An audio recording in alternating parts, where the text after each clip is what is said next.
Baton Rouge, an LSU standout finds himself on the wrong side of the law tonight. These charges are in relation to a crash back in December that left a former Marine dead and 2 others injured. Joey Keller's in the studio with more on this story. Joey, what do we know? That's right, Johnny. Former LSU star wide receiver and one of the top 2025 draft picks, Kyren Lacy is wanted on multiple charges, according to Louisiana State Police, for a deadly hit and run that occurred just days before Christmas. According to the police, Lacy is wanted on charges of negligent homicide and a felony hit and run. On December 17th, just 1 week before Christmas, state police say Lacy was swerving in and out of traffic at a high rate of speed on Highway 20 in Chack Bay, causing 2 cars to collide head on as they tried to avoid Lacy. The crash killed 78-year-old veteran Herman Hall, who was airlifted. Wide receiver who was facing criminal charges in Louisiana died during a police pursuit right here in Houston. Now here's what the Harris County Sheriff's Office is telling us tonight. It started after 11 Saturday night. Deputies with the Precinct 4 Constable's Office were called to a weapons disturbance. Apparently, Lacy was having an argument with a family member when he fired a gun into the ground. Now, by the time deputies arrived, Lacy had left. 20 minutes later, a unit spotted Lacy's vehicle and tried to stop him. There was a chase that went on for several miles, but ended when Lacy crashed along Aldine Westfield Road. When deputies were getting him from the vehicle, they found what appeared to be a self-inflicted gunshot wound. HCSO believes the shot was fired during the chase. We're told an autopsy will be conducted on Lacy's body. Also, the Civil Rights Division of the Harris County District Attorney's Office will review the results of the investigation once it's finished, which is standard procedure when a death occurs. All right, shalom, shalom. First and foremost, I want to give our glory and praises due to Yahweh, Bahashem, Yahweh Shah, Bahashem, Rakah, Kodash. Double honor to the elders and apostles of the great millstone who rule well and taught to the truth. Peace and salutation to the hopeful elect scattered abroad, doing his work in truth and sincerity. You know, and as you can see from the short 2 clips in the beginning, man, it's just a real quick, quick lesson, man, and a tribute to the brother Kyren Lacy, man. Kyren Lacy, the wide receiver, that played for the LSU Tigers, man. Jake, it was just a sad situation, man. I was meditating on it at work, and there's a few scriptures, they kind of sit with me, so I guess we'll title it, a tribute to Kyren Lacy, and basically, going into heaviness of the heart, man, and that's not, and how that's not a good thing, man, because as you can see, man, it's just a terrible situation, for those who know about the situation. It's just a terrible situation that happened for Jake, but he's not the only Jake that's been, put in these predicaments, he's not the only one, that's been in these type of situations that he was put in, man. You got Jake all over the world catching hell, man, due to the curses, man, due to going off, from the ways and the laws, commandments of Yahweh Shah. Hey, Jake out here catching hell, man. We're going through it, daily oppression, daily afflictions, battling it with demons, and you got to think about Jake in the world. He's not aware that he's battling demons, man. He may be aware, but he's not spiritually inclined enough to, to handle the demons, man. To understand and know that he's battling demons, and how to deal with certain situations, man. But it's in the truth, we've been given the spirit, thankfully, man. We've been given the spirit to discern these things, and and somewhat handle them, through the spirit and power of Yahweh Shah. Because we know that it's not of ourselves that we handle these things. But like I say, man, just a quick lesson. Lord willing, this is edifying, to somewhat. And we'll just jump right into it.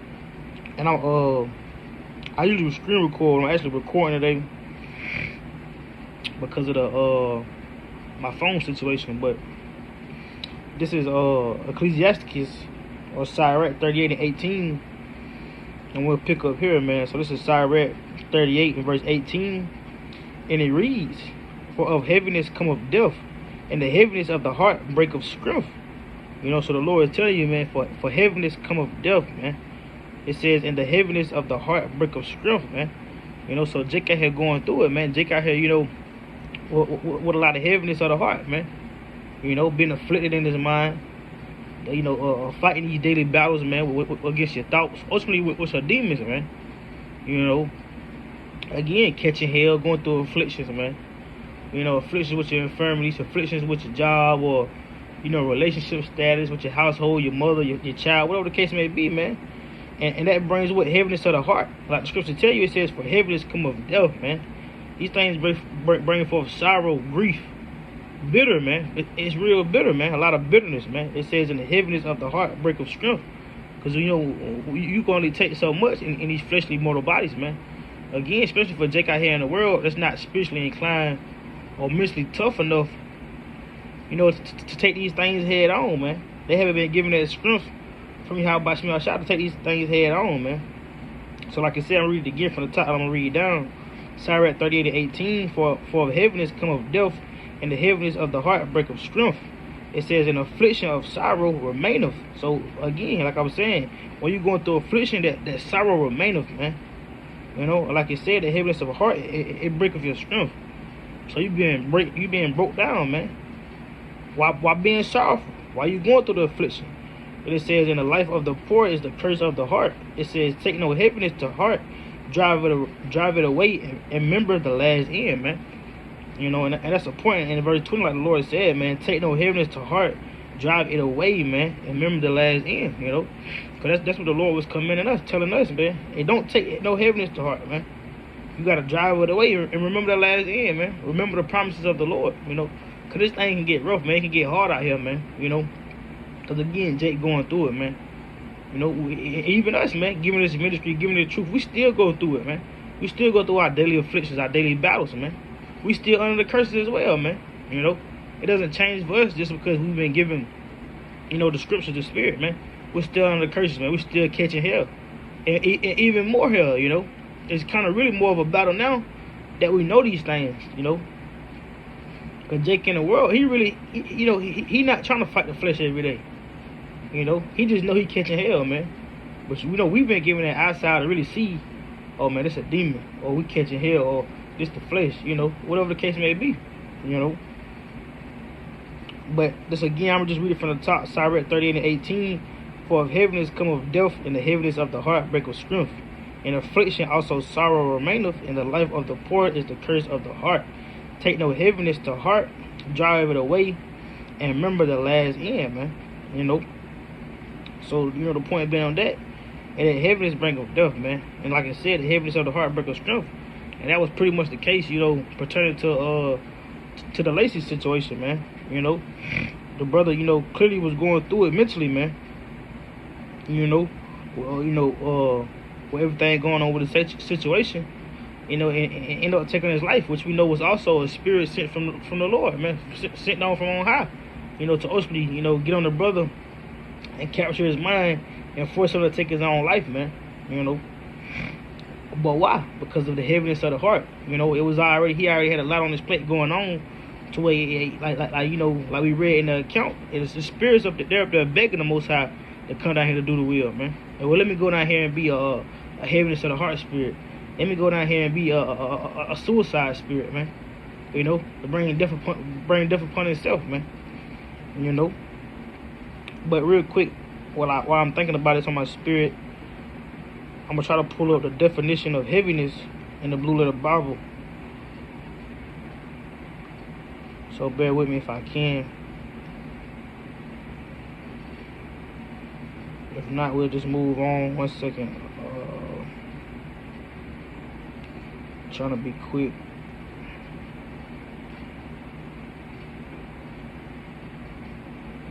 Let's see.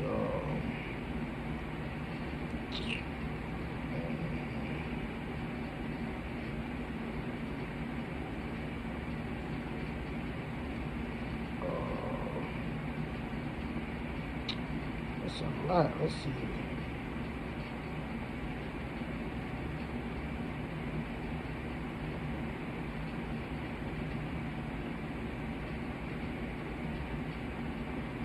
So like you bear with me. I'm trying to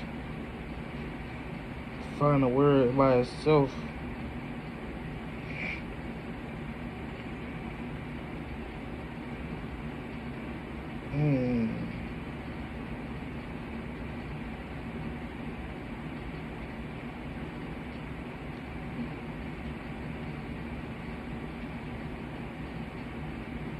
Alright, let's see. This might be it. Salakia. So we have heaviness. This is and this is actually from let's get the verse. This is from Psalms 119:28, and I'll read that verse. And it says, "My soul melted for heaviness, strengthen thou me according to thy word."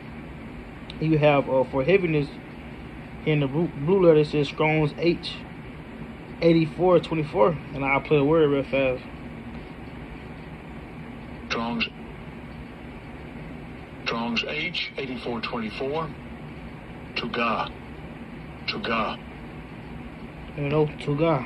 And it says, and it reads, it says depression, it says of spirits, it says concretely a grief, heaviness, sorrow, man. So that heaviness is a depression, man. Ultimately, it's depression, man. Anxiety, man. Bitter, like it says of spirits, man. So you have these spirits of depression on you, man, when you got that heaviness of heart, man. Especially concerning the brother case, man. He probably had many demons on him, man. Many spirits on the brother, man. For everything that, that occurred in the situation. And for the brother to be, according to the news report, to go through all that and go kill yourself while on a police chase, man. Because who thinks in their right mind anyway to kill themselves while running from the police in the car, man. Not caring about crashing into another car, not even caring that you driving or driving high fast or wherever on the road, man. You just up and kill yourself, man. And this brother, before all the obstacles and the hell he was catching, he had a bright future, man. But again, this is the definition of heaviness in the blue letter Bible. And it says depression of spirits. It says concretely a grief, heaviness, sorrow, man. So that, just to imagine what that brother was feeling, man. The thoughts that was going through his head, man. Thoughts of depression, man. Grief, that heaviness, that sorrow, man. And that's what the Lord said in Sirach, to push it away, man. Push it far from thee, man. But let's get this, let's move on from that. Like I say, it's going to be a quick lesson. I got not that many precepts lined up, but let's get this. This is Proverbs 12:25, and it reads, "Heaviness in the heart of a man maketh it stoop, but a good word maketh it glad," man. So you having that heaviness in your heart, it make you to stoop, man. It change your countenance. I want to say it's a scripture that says that in Ecclesiastes, or it may be Sirach, man. Talk about basically roughly paraphrasing, however a man feels in his heart, it changes the countenance of his face, man. So if you're feeling angry, you're going to walk around looking angry, man. But if you're sad, you're going to have a sad countenance, man. And I actually want to read this Proverbs 12:25 again in the NIV. So this is Proverbs 20:25 in NIV, and it reads, "Anxiety weighs down the heart, but a kind word cheers it up," man. So that anxiety, man, that worry, that depression, that heaviness, it weighs down your heart, man. Like I said, in the KJV, it causes you to stoop, man. To slug around, to be in that slothful, that the heaviness spirit, man. And like going into the definition, it said depression of spirits. That's more than one, man. I mean, you have many spirits on you, man. But let's grab this. Jumping from the Proverbs, because, man, even that's what the scriptures tell you. Let's grab this Proverbs 14, because even though you may walk around like everything is okay, man, because Jake do that well, man. He walk around with all these bottled up emotions, man, bottled up feelings, due to the flesh, and act like everything okay, but in reality, Jake psyched out, man. It's really sad, man. From Jake catching hell, battling these demons, and even also again, man, us receiving the truth, man. We catching hell, we battling these demons, man. We deal with heaviness, man. We deal with the bitterness, the sorrow, the oppression of this world, man. But this is Proverbs 14 and We'll read, we'll just get to the point and read verse 13. So this is Proverbs 14 and 13. It reads, even in laughter, the heart is sorrowful, and the end of that mirth is heaviness, man. So even in laughter, man, the heart is sorrowful, man. It says in the end of that mirth is heaviness, man. You know, the brother probably, because, you know, you got to think just concerning the situation of the Lacy dude, the Lacy Jake. You know, he had a lot to really be happy about, man. You know, or to laugh and smile about, even though he was going through, you know, the hell, catching hell,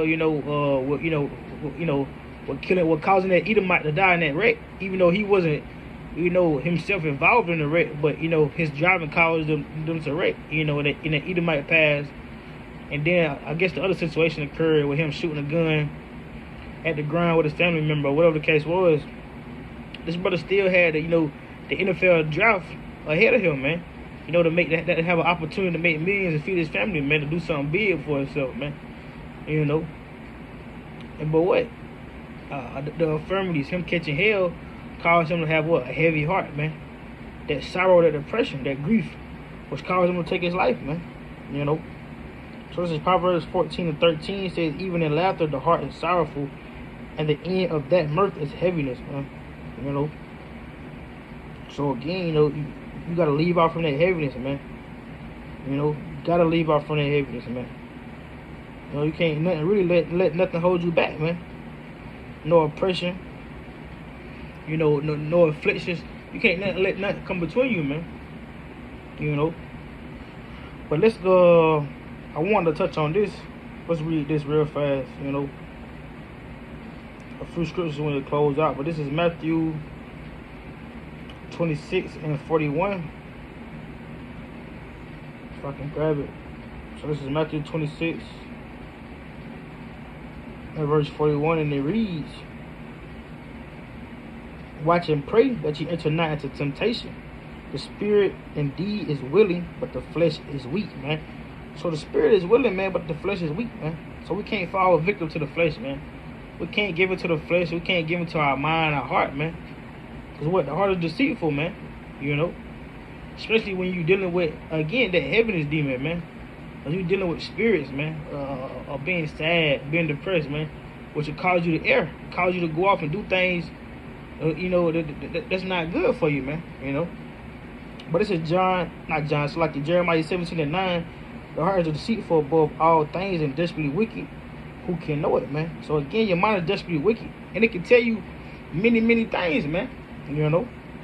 It can trick you. So let's read this, Sirach 37 and 14. For a man's mind is sometimes want to tell him more than 7 watchmen that sit above in a high tower, man.